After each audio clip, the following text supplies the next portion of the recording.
Hi guys, just giving you a feeling on some electrical safety. Today we're going to cover circuit breakers and running power back from the battery. So we're looking at this one here. We've just wired up a 2018 Colorado. It's about 150 k's on the clock, and we're getting it ready for a slide-on camper, as you can see behind it. So if you're running power from the battery, there's obviously supplying charge from the battery or the alternator up to the second battery, we need to have a circuit breaker to protect it properly. So we'll have a look down here. You can see we've got a 100 amp circuit breaker, and that'll protect it. If there's a case of a short circuit or an overload or something fishy's going on the back there, that'll simply clip out and it'll safely protect the circuit. You won't have big fires in your engine bay. So always use a protection device whenever you're running power from a battery. From any point of power source, run a fuse or breaker. That's the general rule to go by, and you'll stay safe. Nice big cord coming from the battery straight to the circuit breaker, and then nicely back through, and he follows all the way down the chassis. Now what we've done is twin core in the Nava and into some conduit. So the twin core has 2 layers of insulation, and the conduit adds another layer, so it's nice and safe running up the chassis. This one is going, the power that goes back to the slide-on camper is going to a DC to DC charger. So for this one we've also had to run a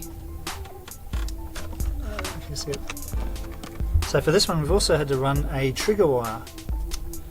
So the DC to DC will know when the car's running from this ignition power wire that we've plumbed into the fuse box here, and that simply enables the DC to DC charger to switch modes and start drawing some current from the smart alternator.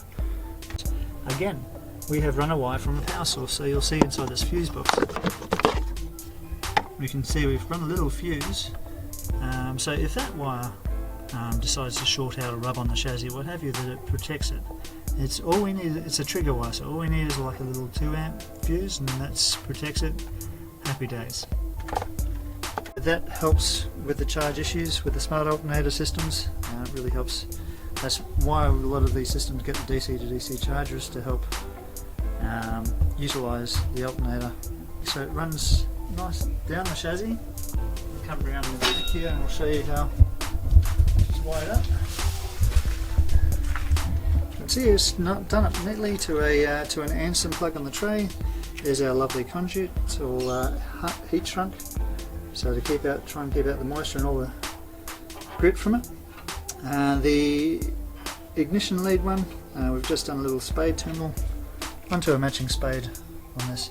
Now you may have noticed that the female spade terminal is always used on something that's going to have a power source, and the reason they do that is that so if this guy touches anywhere, it's not going to short out, because when he's unplugged he's not going to touch because he's got the sheath on it. However, the dead side, you can have that as the male spade, so he's allowed to touch anywhere and he's not going to short out because he's the dead side. He's got power going to him, but he's not sending power.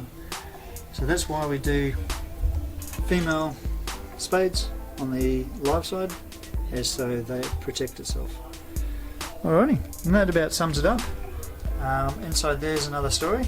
That's the DC to DC and how that's all hooked up inside, but this is pretty much all you'll see on the front of the slide-on camper.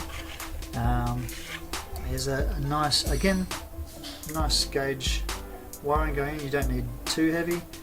You don't need to power a small city, but you do need a decent cabling to stop voltage drop. And yeah, and it sort of future-proofs it too. You don't need to go above and beyond, but just a little bit of future-proofing. Definitely do what you need it to do. Thanks for watching, guys. I hope I've been able to help you out. Take a look at some of our other YouTube clips. Don't forget to subscribe, and we'll see you next time.